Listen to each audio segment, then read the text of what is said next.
हाँ जी बच्चों, good morning. सभी को सुप्रभात बच्चों। बच्चों, हमारी क्लास चल रही है कोडिंग और डिकोडिंग। हम इस क्लास में कोडिंग और डिकोडिंग के कई तरह के सवाल देख चुके हैं। पिछले 3-4 वीडियो मैंने अपलोड कर दिया है यूट्यूब चैनल में, आप देख लीजिएगा। उनको देख करके इसके बाद में हमारा ये भी वीडियो कोडिंग डिकोडिंग का है। इसमें सवाल थोड़ा से और इंटरेस्टिंग हो रहे हैं, बहुत अच्छे सवाल आ रहे हैं कोडिंग डिकोडिंग के। हो सकता है नए वर्ष सवाल बदल रहे हैं, प्रति वर्ष नए नए सवाल बदल रहे हैं। एग्जाम में कोडिंग डिकोडिंग के सवाल अधिक आते हैं। आप हम देखे हैं प्रत्येक वीडियो में कि कई तरह के सवाल हैं। कोडिंग डिकोडिंग के कई अंक तरह के सवाल हैं, अंक हैं, शब्द हैं, फिर उनके शब्दों में शब्द हैं, फिर ऐसे शब्द हैं कोडिंग डिकोडिंग के जिन्हें हमें कोड ज्ञात करना है, पता करना है, सही क्रम लगाना है। आइए आज हम देखते हैं कोडिंग डिकोडिंग के कोडिंग की इस क्लास में एक नई तरह का सवाल, बहुत अच्छे हैं, बहुत सुंदर सवाल हैं, जिन्हें हम देख करके तुरंत समझ करके पता करना है। इसमें कुछ दिमाग नहीं लगाना है, न किसी प्रकार की अंग्रेजी लिखनी है, न किसी प्रकार की वर्णमाला लिखनी है। ये सवाल मैं आपको कहीं से कलेक्ट करके 5-6 लाया हूँ जो नए प्रकार के हैं। आइए देखते हैं। हमको मौखिक रूप से ही समझना है, ऐसे सवालों को तुरंत काम करना है। यहाँ पढ़ते हैं, उदाहरण लिखा है। उदाहरण ये किसी किताब का है बच्चों, किसी किताब का उदाहरण है। तो ये उदाहरण है। अब यहाँ लिखा है, यदि पीले को कलर की बात कर रहा है बच्चों। पीले को लाल कहा जाता है, लाल को नीला कहा जाता है, नीले को हरा कहा जाता है, हरे को सफेद कहा जाता है, सफेद को काला कहा जाता है। तो घास का रंग क्या होगा? देखिए बच्चों, जैसा प्रश्न हमसे पूछता है उत्तर हमें वैसा देना है। हमसे पूछ रहा है घास का रंग। अब घास का रंग आमतौर पर, साधारण तौर पर बच्चों क्या होता है घास का रंग? देखिए, घास का रंग बच्चों साधारण तौर पर हरा होता है। क्या होता है? हरा होता है। घास का रंग हरा होता है। लेकिन यहाँ कह रहा है कि राम को श्याम कहा जाए, श्याम को मोहन कहा जाए। यहाँ क्या कह रहा है? यहाँ कह रहा है पीला को लाल कहा जाए।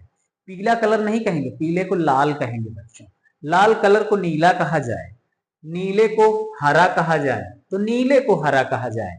तो क्या कह रहे हैं? हरा को सफेद कहा जाए। क्या कहा जाए बच्चों? सफेद कहा जाए। तो जब हरा को सफेद कहा जा रहा है और घास हमारी हरी होती है, घास हमारी क्या होती है? हरी होती है, और हरे को क्या कहा जाता है?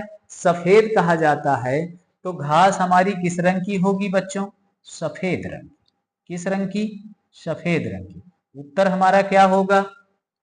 आमतौर पर घास हरे रंग की होती है, तो हरे को क्या कहा जाता है बच्चों? सफेद। उत्तर हमारा क्या होगा? सफेद। इसी तरह से हमें सवाल हल करने हैं बच्चों, किसको क्या कहा जाता है और किसके विषय में पूछ रहा है, बस इतने पता करना है। जैसे राम को ए कहा जाए, श्याम को बी कहा जाए, मोहन को डी कहा जाए, तो उसी प्रकार से डी को क्या कहा जाएगा? मोहन। तो उसी प्रकार से हमको हल करना है जिस प्रकार से यह कह रहा है।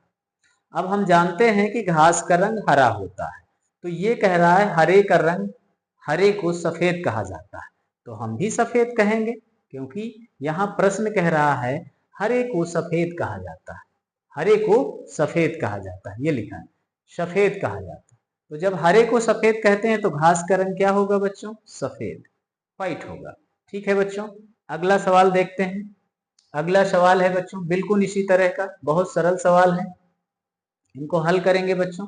देखिए, यहाँ भी बहुत दिमाग लगाने का क्वेश्चन है, तार्किक क्वेश्चन है। इसे पढ़ते हैं पहले। यदि चूहे को कुत्ता कहा जाता है, चूहे को क्या कहा जाता है? कुत्ता। कुत्ते को क्या कहा जाता है? नेवला। नेवले को क्या कहा जाता है? शेर। चूहे को कुत्ता कहा जाता है, कुत्ते को नेवला कहा जाता है, नेवले को शेर कहा जाता है। शेर को सांप कहा जाता है, सांप को हाथी कहा जाता है। तो पालतू पशु के रूप में किसे पाला जाएगा? बेटा, पालतू पशु कौन है? कुत्ता। पालतू पशु कौन होता है? कुत्ता।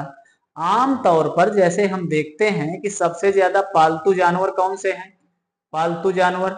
अब इसमें पालतू जानवर में कौन सा नाम आया है यहाँ, कुत्ता का, तो हम कुत्ता पालते हैं आम तौर पर। अब ये कह रहा है कुत्ते को क्या कहा जाता है, तो कुत्ते को बच्चों क्या कहा जाता है, कुत्ते को क्या कहा जाएगा, नेवला। ये कह रहा है प्रश्न, कह रहा है प्रश्न क्या कह रहा है, कुत्ते को नेवला कहा जाता है।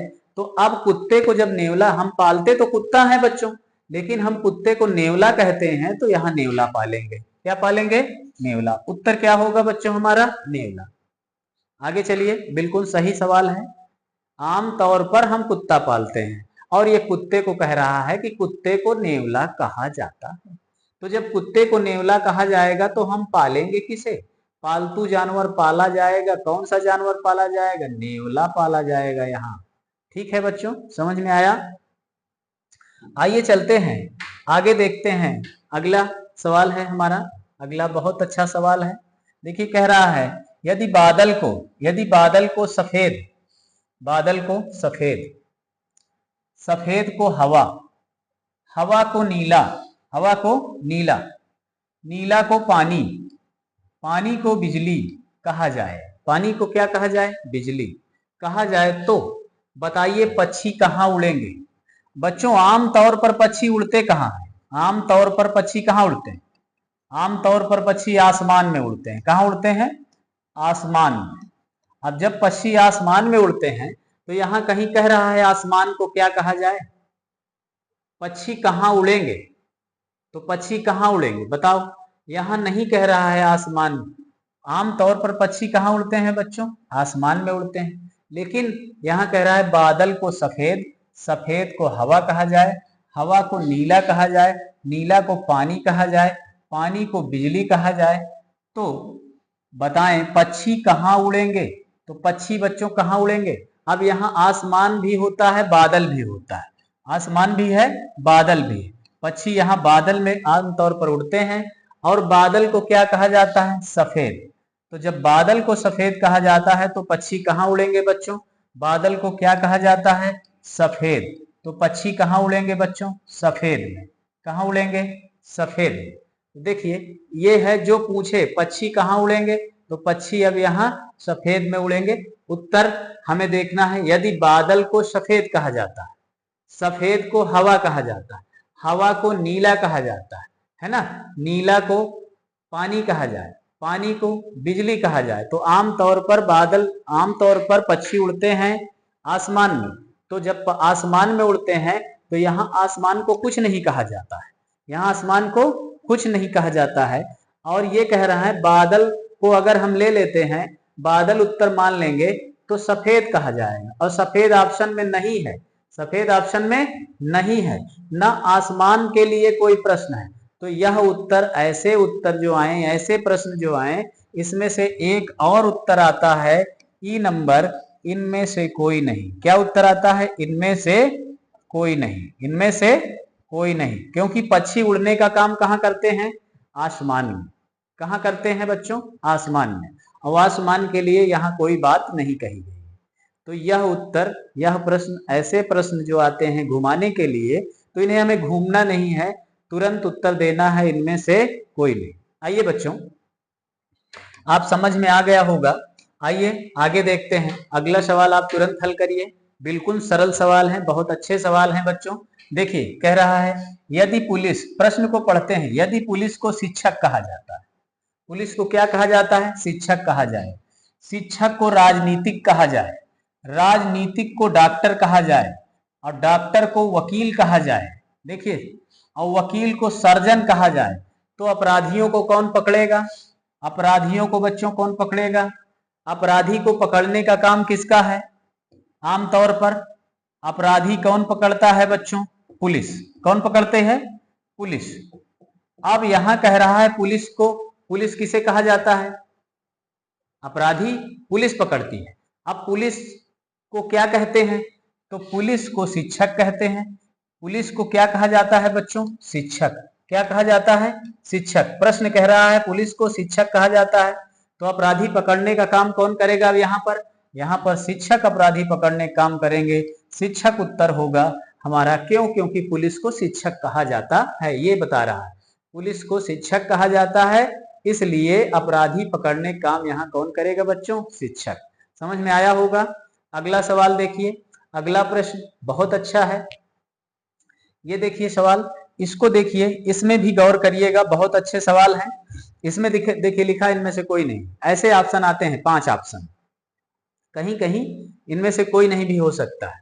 तो ठीक है बच्चों, इस सवाल को भी देखिए, इस सवाल को देखिए, कितना अच्छा सवाल है। लिखा क्या है देखिए, किसी निश्चित सांकेतिक भाषा में फल को जल कहा जाए, जल को शराब कहा जाए, शराब को नदी कहा जाए, नदी को आसमान कहा जाए, आसमान को पृथ्वी कहा जाता है। आसमान को क्या कहा जाता है? पृथ्वी कहा जाता है। बताएं मनुष्य मनुष्य के तैरने का स्थान क्या होगा? कह रहा है मनुष्य के तैर कर स्थान करने वाले स्थल को क्या कहा जाएगा? मनुष्य के तैरने का स्थान क्या कहलाएगा? तो मनुष्य तैरता कहाँ है बच्चों? देखिए, आमतौर पर जैसे हम देखते हैं, आमतौर पर, यह जाहिर सी बात है, आमतौर पर मनुष्य तैरता कहाँ है बच्चों? पानी में। तैरता कहाँ है? पानी में, जहां पानी भरा होता है। अब पानी यहाँ जिक्र है नदी से, यहाँ एक नदी की भाषा आई है। तो जब नदी में आदमी तैरता है तो नदी को क्या कहा जाता है? उसी में तैरेगा। तो यहाँ लिखा है नदी को क्या कहा जाता है बच्चों? आसमान। नदी को क्या कहा जाता है? आसमान। नदी के लिए नदी का कोड क्या है बच्चों? आसमान। क्या है? आसमान। तो जब नदी को आसमान कहा जाता है बच्चों, तो तैरेगा व्यक्ति कहाँ? आसमान में। कहाँ तैरेगा बच्चों? आसमान में। उत्तर कौन सा सही होगा? आसमान। ठीक है बच्चों, देखिए ये सवाल बिल्कुल सरल हैं, बहुत अच्छे सवाल आते हैं, इंटरेस्टिंग सवाल हैं, इनको पढ़ने में भी मजा आती है ना बच्चों। आगे देखिए, यह भी सवाल, ऐसे ही सवाल आते हैं परीक्षाओं में। यह भी सवाल है, बहुत अच्छा सवाल है, बहुत अच्छे ढंग से हल करना है इसको, इस क्वेश्चन को। देखिए कह रहा है किसी निश्चित सांकेतिक भाषा में स्याही को दूध कहा जाता है। जो स्याही होती है पेन में भरने वाली, उसको क्या कहा जाता है बच्चों? दूध। दूध को सब्जी कहा जाता है। दूध का कोड क्या है? सब्जी। सब्जी को कागज कहा जाता है। सब्जी का कोड क्या है बच्चों? कागज। तथा कागज को फूल कहा जाता है। तो बताइए, बताएं कि लिखने का काम किस वस्तु पर होगा? लिखने का काम हम लिखते किस में है बच्चों? देखिए, लिखने का काम हम किस में करते हैं? लिखने का काम हम कागज में करते हैं। किस में करते हैं? कागज में। तो कागज में हम जब लिखने का काम करते हैं बच्चों, किस में लिखते हैं बच्चों? कागज में। तो जब हम कागज में लिखते हैं तो कागज को क्या कहा जाता है? वही हमारा उत्तर होगा। कागज को क्या कहा जाता है? कागज को क्या कहा जाता है बच्चों? फूल। क्या कहा जाता है बच्चों? फूल। कागज को फूल कहा जाता है। कागज को फूल कहा जाएगा। तो यहां लिखा किस में जाएगा बच्चों? उत्तर क्या होगा हमारा? फूल। उत्तर क्या होगा हमारा? ए नंबर। कौन सा नंबर होगा उत्तर बच्चों? ए नंबर। ए नंबर हमारा उत्तर होगा बच्चों, फूल। कागज को फूल कहा जाता है, तो लिखने का काम हम किस में करेंगे बच्चों? फूल में। तो चलिए बच्चों, ऐसे सवाल भी आते हैं, ये सवाल हमने बता दिए हैं आपको, बहुत अच्छे सवाल हैं, इंटरेस्टिंग सवाल हैं। इन सवालों को पढ़ने में भी आनंद आता है और थोड़ा से दिमाग लगाकर उत्तर देना है बच्चों।